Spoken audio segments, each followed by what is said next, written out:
نحمده ونصلي على رسوله الكريم اما بعد فاعوذ بالله من الشیطان الرجیم بسم اللہ الرحمن الرحیم۔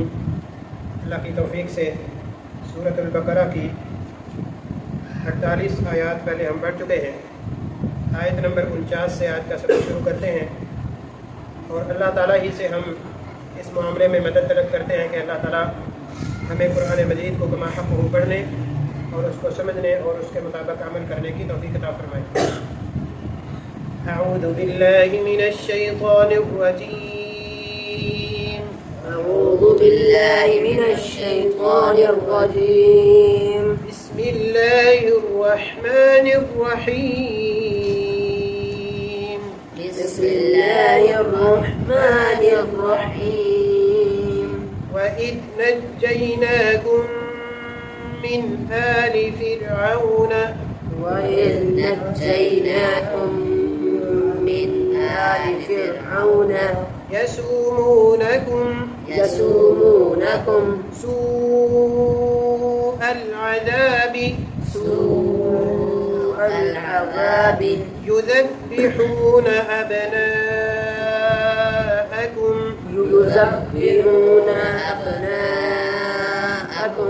ويستحيون نساءكم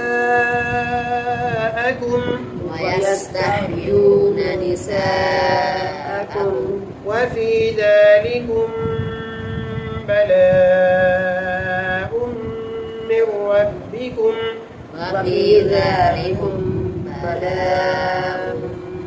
من ربكم عظيم۔ جی اب ہم ترتیب کے حساب سے اس کو ترجمہ دیکھیں گے۔ وَإِذْ اور جب نَجَّيْنَاكُمْ نجات دی ہم نے تم کو، یا نجات دی ہم نے تمہیں، من سے، آل فرعون، آل فرعون، آل فرعون، اس کا ایسے ہی ترجمہ کریں گے، یا فرعون والے، آل فرعون، فرعون والے، یسومونکم وہ پہنچاتے تھے تم کو، سوء العذاب سخت عذاب، سخت عذاب، یذبحون وہ ذبح کرتے تھے، ابناءکم تمہارے بیٹوں کو، ویستحیون اور وہ زندہ چھوڑ دیتے تھے، نساءکم تمہاری عورتوں کو، وفی اور بیچ، ذالکم اس کے،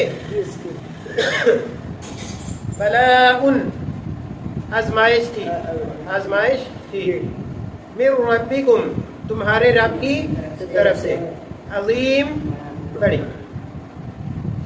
سمجھ آ گیا؟ یہ دوبارہ پڑھیں۔ وَإِذْ نَجَّيْنَاكُمْ مِنْ آلِ فِرْعَوْنَ اور جب نجات دی ہم نے تم کو، اپنے سبق کی طرف خیال کریں، اور جب نجات دی ہم نے تمہیں فرعون والوں سے، یسومونکم سوء العذاب پہنچاتے تھے وہ تم کو سخت عذاب، یذبحون ابناءکم ویستحیون نساءکم ذبح کرتے تھے تمہارے بیٹوں کو اور زندہ چھوڑ دیتے تھے تمہاری عورتوں کو، وفی ذالکم بلاء من ربکم عظیم اور اس کام میں یعنی تمہارے بیٹوں کو ذبح کرنے میں اور عورتوں کو زندہ چھوڑنے میں، بلاء من ربکم عظیم آزمائش تھی تمہارے رب کی طرف سے بہت بڑی۔ اس آیت میں اللہ تعالیٰ بنی اسرائیل کو وہ وقت یاد دلا رہے ہیں جب فرعون اور اس کا لشکر یا اس کے حواری، اصل میں اس کا کچھ بیک گراؤنڈ ایسا ہے کہ فرعون کو خواب آئی کہ تمہارے مقابلے میں کوئی ایسا شخص آ رہا ہے جو تمہاری حکومت کو نیست و نابود کر دے گا، یعنی کہ ختم کر دے گا۔ تو اس نے یعنی کسی نجومی نے یا کسی جادوگر نے یہ اس کو بتایا، تو اس نے اس کا حل یہ سوچا کہ چونکہ ابھی تک آیا نہیں، وہ ابھی تک پیدا نہیں ہوا، اس کو یہ بتایا گیا کوئی ایک شخص پیدا ہوگا جو تمہاری سلطنت کو، تمہاری حکومت کو، تمہارے اس روب اور دبدبے کو ختم کر دے گا، ملیہ میٹ کر دے گا۔ تو اس نے اس کا حل یہ تلاش کیا کہ اب سے میری سلطنت میں جتنے بھی بچے پیدا ہونے والے ہیں، پیدا ہوتے ہی ان کو مار دو۔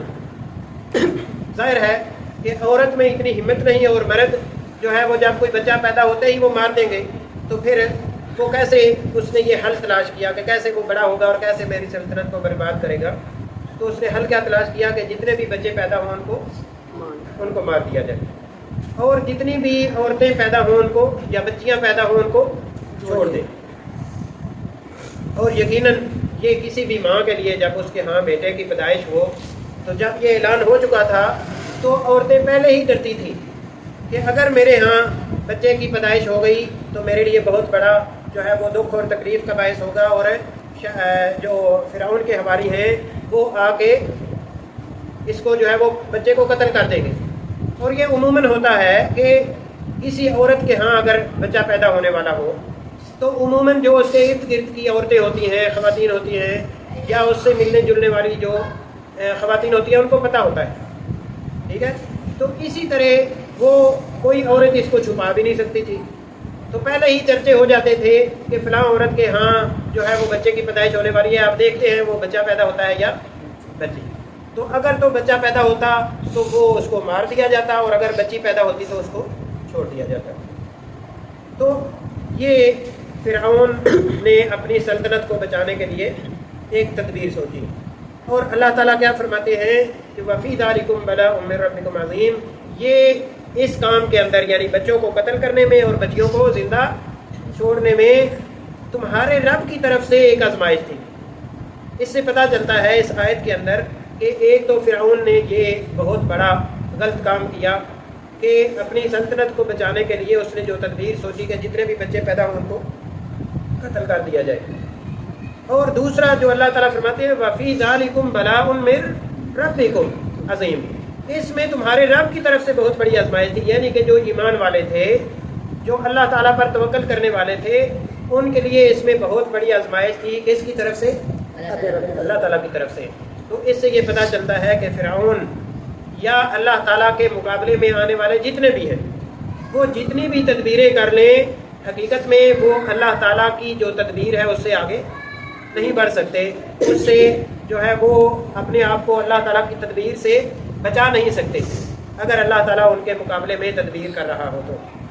تو ہم یہ جانتے ہیں کہ موسیٰ علیہ السلام کی پیدائش ہوئی اور اللہ تعالیٰ نے اس کے دیکھیں مقابلہ کیسے کیا کہ موسیٰ علیہ السلام کی پیدائش ہوئی تو موسیٰ علیہ السلام نے پرورش بھی اسی کے گھر میں پائی. ایک لمبا واقعہ ہے، دوسرے مقامات پر اللہ تعالیٰ نے اس کو تفصیل سے بیان کیا ہے کہ جب یعنی موسیٰ علیہ السلام پیدا ہوئے تو اللہ تعالیٰ نے ان کے ذہن کے اندر، ان کی ماں کے ذہن کے اندر یہ ایک تدبیر ڈالی کہ اس کو کسی طرح ایک جو ہے وہ بکس کے اندر یا ایک کسی بھی چیز کے اندر ڈال کے ان کو دریا کے اندر بہا دیں. ظاہر ہے اس کے لیے آزمائش تھی کہ اب میرے ہاں بیٹا پیدا ہو گیا ہے، اب اس بیٹے کو میں فرعون سے کیسے بچا سکتی ہوں. ایک تو فرعون کی طرف سے یہ حکم نامہ جاری ہو چکا تھا کہ جس کے ہاں بھی بیٹے کی پیدائش ہو اس کو قتل کر دو. اب موسیٰ علیہ السلام کی جو والدہ ہیں ان کو اللہ تعالیٰ نے یہ تدبیر دی کہ آپ ظاہر ہے کہ اگر ایسے نہیں کریں گے تو فرعون کے حواری جو ہے وہ آ کے اس کو قتل کر سکتے ہیں. آپ اس کو ایسے کرو کہ فرعون کو بچانے کی ایک تدبیر ہے اللہ تعالیٰ نے اس کو ذہن میں ڈالی کہ آپ اس کو بکس میں ڈال کے یا کسی بھی چیز میں ڈال کے اس کو دریا کے اندر بہا دو. اور انہوں نے اللہ تعالیٰ کے حکم کی تعمیل تو کی، لیکن ظاہر ہے ایک ماں ہے اور اس کا ایک بالکل نوزائیدہ بچہ ہے، یعنی کہ بالکل ابھی پیدا ہونے والا بچہ ہے، اور وہ دریا میں بہا رہی ہے تو اس کا دل مانے گا؟ اس کو بالکل بھی نہیں مانے گا. لیکن بہرحال اللہ تعالیٰ کا حکم تھا اور فرعون سے بچانا بھی تھا، تو اللہ تعالیٰ کے حکم پر اس نے لبیک کہتے ہوئے یعنی کہ اللہ تعالیٰ کے حکم پر یعنی عمل کرتے ہوئے اس نے یہ عمل کیا. اور پھر کیا ہوا کہ اس کی موسیٰ علیہ السلام کی بہن کو جو کہ ان سے بڑی تھی اس کو ساتھ ساتھ بھیج دیا کہ اس کا نظر رکھو اس پر، کیونکہ وہ خود باہر نہیں نکل سکتی تھی. خود باہر نکلتی تو پتہ چل جاتا کہ ان کے ہاں بیٹے کی پیدائش ہو چکی ہے. اپنے آپ کو چھپا لیا اور ان کی موسیٰ علیہ السلام کی بہن جو ہے وہ ان کو یعنی اپنی بیٹی کو جو کہ موسیٰ علیہ السلام سے بڑی تھی ان کو اس کی ٹو میں لگا دیا کہ یہ دیکھو یہ بکس یہ جو بھی جس کے اندر بھی موسیٰ علیہ السلام کو ڈالا وہ یہ کہاں جاتا ہے. قرآن میں مختلف مقامات پر اس کا سارا ذکر موجود ہے. اسی طرح تو جب وہ بکس پانی کے اندر بہتا ہوا یا پانی کے اندر تیرتا ہوا وہ گیا تو وہاں اس جگہ پہ چلا گیا جہاں فرعون اور اس کی جو اپنی عورتیں تھیں، اپنے گھر کی جو خواتین ہیں، وہ وہاں جو ہے وہ ایک دریا کے کنارے پر ایک جگہ پر وہ کھیل رہی تھی، یا پھر جو بھی ان کا اپنا جو ہے وہ طریقہ کار ہے وہ اس جگہ پہ اکٹھی ہوئی ہوئی. تو دور سے وہ دیکھتی ہیں کہ وہ ایک جو ہے نا وہ بکس ہے یا جو بھی چیز ہے وہ بہتی ہوئی پانی کے اندر آ رہی ہے. تو بڑے شوق سے ان کو کیا پتا تھا کہ اس کے اندر کیا ہے. تو جب وہ ان کے قریب آیا تو انہوں نے دیکھا تو اس کے اندر بچہ ہے. اب فرعون کی اپنی اولاد نہیں تھی. فرعون کی جو بیوی ہے اس نے اس کو لے لیا اور گھر میں لے آئی. گھر میں لا کے فرعون کو کہتی ہے کہ ہماری تو اولاد ہے نہیں، تو یہ ہمیں بچہ فری میں مل گیا ہے، یہ بچہ ہمیں فری میں مل گیا ہے، تو چلے ہم اس کو اپنی اولاد بنا لیتے ہیں، اپنی اولاد بنا لیتے ہیں. یا وہ کہتی ہیں کہ یا ہم اپنی اولاد بنا دیتے ہیں یا ہمیں اس سے کچھ نہ کچھ فائدہ مل جائے گا. تو فرعون نے بعض روایات میں یا بعض اہل علم کے نزدیک بڑا کہا کہ یہ کیونکہ بچہ ہے اس کو ہم زندہ نہیں چھوڑیں گے، لیکن اس کی بیوی نے جب جو ہے وہ اصرار کیا کہ ہم اس کو اپنا بیٹا بنا لیتے ہیں، پتہ نہیں کہاں سے آیا ہے، بڑا خوبصورت ہے، چلے اس کو ہم گھر میں ہی پال لیتے ہیں. تو جب ہم اس کو گھر میں ہی پالیں گے تو یہ ہمارا ہی غلام بن کے رہے گا، یہ ہمارے اوپر کیسے چڑھ دوڑے گا یا ہمارے اوپر ہماری سلطنت کو کیسے گرائے گا. تو اس لیے انہوں نے ایک تدبیر سوچی، اور حقیقت میں اللہ تعالیٰ کی بھی ایک تدبیر تھی. تو انہوں نے موسیٰ علیہ السلام کو اپنے گھر میں ہی جو ہے وہ پالنا شروع کر دیا. اور یہ ایک لمبا واقعہ ہے. مزید قرآن کی آیات میں یہ بھی معلوم ہوتا ہے کہ ظاہر ہے وہ بالکل پیدا ہونے والا بچہ تھا، اور ان کی بہن جو ہے وہ بھی ان کے پیچھے پیچھے اس کے دربار میں، فرعون کے دربار میں، فرعون کے گھر میں پہنچ گئی. اب دیکھتی ہے کہ ہوتا کیا ہے. وہ بچہ ظاہر ہے کہ بہت چھوٹا ہے، اس کو دودھ کی ضرورت ہے. تو اللہ تعالیٰ قرآن مجید میں فرماتے ہیں وَحَرَّمْنَا عَلَيْهِ الْمَرَاضِعَ، کہ ہم نے اس کو کسی بھی عورت کا دودھ پینا اس پر حرام کر دیا. دیکھیے اللہ تعالیٰ کی تدبیر کیسے ہے. بچے کو کیا پتا کہ یہ کون ہے یا کون نہیں. جو بھی عورت جو ہے وہ اس کو دودھ پلانے کی کوشش کرتی، موسیٰ علیہ السلام اس کا دودھ نہ پیتے. اب موسیٰ علیہ السلام کی جو بہن ہے وہ دیکھ رہی ہے سارا کچھ، لیکن اللہ تعالیٰ نے اس کو بھی ایک بات سلجھائی اس کے ذہن میں، اور اس نے یہ نہیں کہا کہ میں اس کی ماں کا بتاتی ہوں. ٹھیک ہے، یہ نہیں بتایا کہ میں اس کی ماں کو بلاتی ہوں. وہ کہتی ہے کہ میں ایک ایسی عورت کو بلاتی ہوں ممکن ہے اس کا دودھ پی لے. دیکھیں اللہ تعالیٰ کی کیسی تدبیر ہے. تو وہ کہتے ہیں ٹھیک ہے. جب کسی عورت کا دودھ نہیں پی رہے تھے موسیٰ علیہ السلام، تو انہوں نے کہا ٹھیک ہے آپ کسی عورت کو بلا لاؤ، ہو سکتا ہے اس کا پی لیں. وہ کیا کرتے ہیں اپنی ماں کو بلا کے لاتی ہے، اور موسیٰ علیہ السلام نے آتے ہی ان کا دودھ پی لیا. اور انہوں نے بھی یہ نہیں بتایا کہ یہ میرا بیٹا ہے. سبحان اللہ. یعنی کہ تھوڑے سے لمحے کے لیے والدہ سے بچے کو جدا کیا، اور بچے کو کے زندہ رہنے کی اللہ تعالیٰ نے تدبیر کی، اور کسی عورت کا دودھ بھی نہیں انہوں نے پیا. یعنی کہ تھوڑے سے لمحے کے اندر یہ سارا کام ہو گیا کہ ان کی اپنی جو والدہ ہے وہ اس کو دودھ بھی پلا رہی ہے، وہ اس کے پاس بھی رہ رہی ہے. موسیٰ علیہ السلام اپنی والدہ کے پاس ہی کھیل بھی رہے ہیں، اور ساری جو ہے وہ پرورش بھی پا رہے ہیں. اور موسیٰ علیہ السلام کی والدہ فرعون سے اس کی اجرت بھی لے رہی ہے. بے شک والدہ ہے، اس نے یہ کہا کہ میں ظاہر ہے کہ دودھ پلانے والی ہوں، تو فرعون نے اس کا معاوضہ بھی مقرر کیا.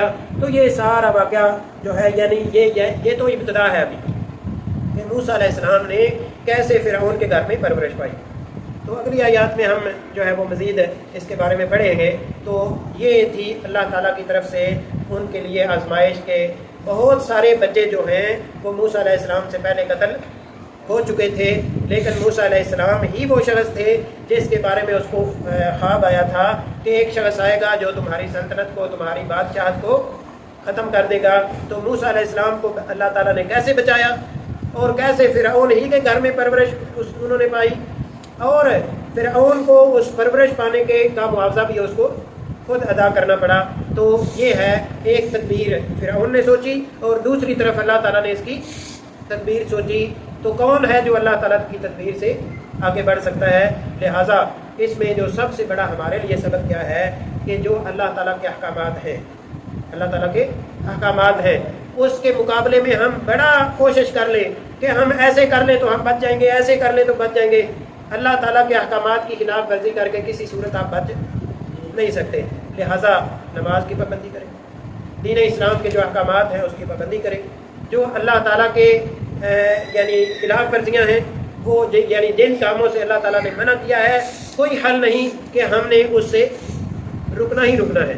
لہٰذا وقتی طور پہ ہم یعنی خوش ہو سکتے ہیں کہ جو نماز پڑھتے ہیں یا جو نہیں پڑھتے ان کو بھی تو اللہ تعالیٰ رزق دیتا ہے، رزق دینا اللہ تعالیٰ کا وعدہ ہے، جو نماز پڑھے گا اس کو بھی اور جو نہیں پڑھے گا اس کو بھی، لیکن جو نماز نہیں پڑھے گا اس کا یقیناً حساب ہوگا، اور اسی طرح دیگر جو اللہ تعالیٰ کی نافرمانیاں کرنے والے ہیں ان کا بھی یقیناً حساب ہوگا۔ لہٰذا اس آیت میں سب سے بڑا ہمارے لیے سبق یہ ہے کہ ہمارے لیے کوئی چارہ کار نہیں، جب ہم اللہ کی توفیق سے اپنے آپ کو مسلمان کہتے ہیں تو ہمارے لیے لازم اور ضروری ہے کہ ہم اللہ تعالیٰ کے احکامات کی پیروی بھی کریں، اطاعت کریں، فرما برداری کریں، اتباع کریں۔ اگر ہم نہیں کریں گے تو آج نہیں تو کل کسی بھی وقت ہم اللہ تعالیٰ کی پکڑ میں آ سکتے ہیں۔ اگر دنیا کے اندر بچ بھی گئے تو پھر آخرت میں ظاہر ہے کہ ہمارا کوئی مددگار نہیں ہوگا۔ لہٰذا اس آیت میں ہمارے لیے یہی سبق ہے کہ ہم اللہ تعالیٰ کے احکامات کی پابندی کریں۔ اگر خلاف ورزی کرتے ہیں تو کتنی بڑی ہم خلاف ورزی کر لیں، اللہ تعالیٰ کے جو ہے وہ بندوں کو اگر تکلیف پہنچا لیں، لیکن ایک وقت آئے گا کہ اللہ تعالیٰ کی پکڑ جو ہے وہ آ جائے گی اور ہمیں اس وقت کوئی چھڑانے والا نہیں ہوگا۔ اللہ تعالیٰ ہمیں قرآن و حدیث کو کما حق کو سمجھنے اور اس کے مطابق اپنی زندگی کو ڈالنے کی توفیق عطا فرمائے۔ وما علیہ الا البلاغ المبین۔